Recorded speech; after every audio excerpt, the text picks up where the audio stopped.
आप देख रहे हैं नेटवर्क 33 राजकुमार के साथ। तो चलिए बढ़ते हैं आज की कहानी की ओर। दोस्तों, जब मैं शहर की जिंदगी से कुछ ज़्यादा ही उब गया था तो मैं निकल गया अपने पुराने मित्र के गांव। दिलीप मुझे पिछले कई महीनों से अपने यहाँ पर बुला रहा था, मगर मुझे टाइम ही नहीं मिल पा रहा था। और अब जब टाइम मिला तो मैं सुबह की पहली गाड़ी से निकल गया। रास्ता काफ़ी लंबा था और जब मैं गांव के बस स्टैंड पर उतरा तब तक आसमान में तारे टिमटिमाने लगे थे और दिलीप बस स्टैंड पर साइकिल लिए खड़ा था। कुछ देर में हम दोनों हाईवे के रास्ते को छोड़ते हुए गांव की तरफ जाने वाले कच्चे रास्ते पर पहुंचे। वो रास्ता काफ़ी ऊबड़ खाबड़ था, मगर हम किसी तरह घर पहुंच गए।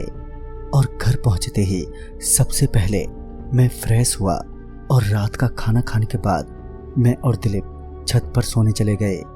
छत पर काफ़ी ठंडी और ताज़ी हवा चल रही थी, जिस वजह से मैं लेटते ही गहरी नींद में सो गया।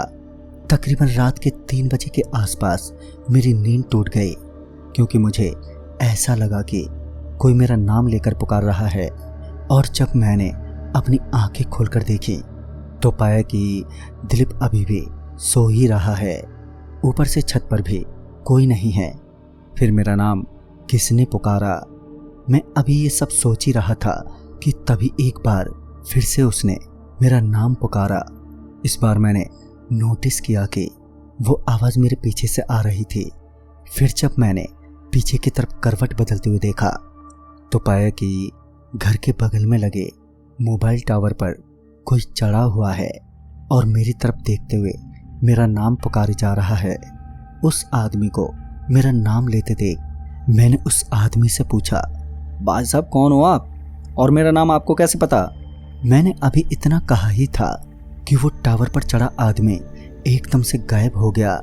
उसके गायब होते ही मेरे तो हाथ पैर अब ठंडे पड़ने लगे।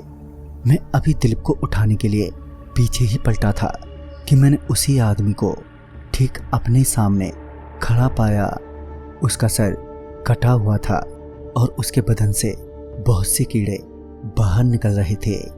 मैं उसी वक्त जोर से चीखा और मेरे चीखते ही दिलीप एकदम से जग गया।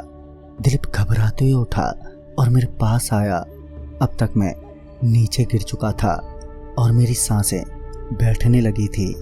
मैं दिलीप को बता नहीं पा रहा था कि मैं किससे इतना डरा हुआ हूँ। तभी दिलीप के पापा मेरे पास आए और उन्होंने जैसे ही मुझे नीचे फर्श पर तड़पते हुए देखा तो वो तुरंत ही दौड़कर नीचे गए और एक जल से भरा कलश लाकर मेरे सिर पर पलट दिया।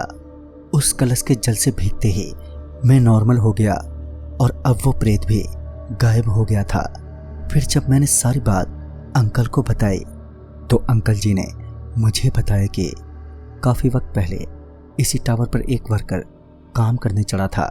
तभी किसी ने नीचे से उसे आवाज़ दी। उस वक्त उस वर्कर ने अपना सेफ्टी गियर नहीं लगाया था और ना ही उसने उस वक्त ध्यान दिया। और जैसे ही वो उस आदमी की बातों का जवाब देने के लिए पलटा कि उसका बैलेंस बिगड़ गया और वो नीचे गिर पड़ा और वहीं उसने दम तोड़ दिया। तब से वो वर्कर रातों को लोगों को उनके नाम से पुकारता है और कोई भी उसका अगर जवाब दे देता है तो वो उसे उसी टावर पर ले जाकर नीचे फेंक देता है। वो तो अच्छा था कि हमारे पास अभिमंत्रित जल था, जिसकी वजह से तुम्हें हम बचा पाए। अगर थोड़ी सी भी देर हो जाती तो अनर्थ ही हो जाता। तो दोस्तों, इस कहानी में बस इतना ही। तब तक के लिए बाय एंड टेक केयर।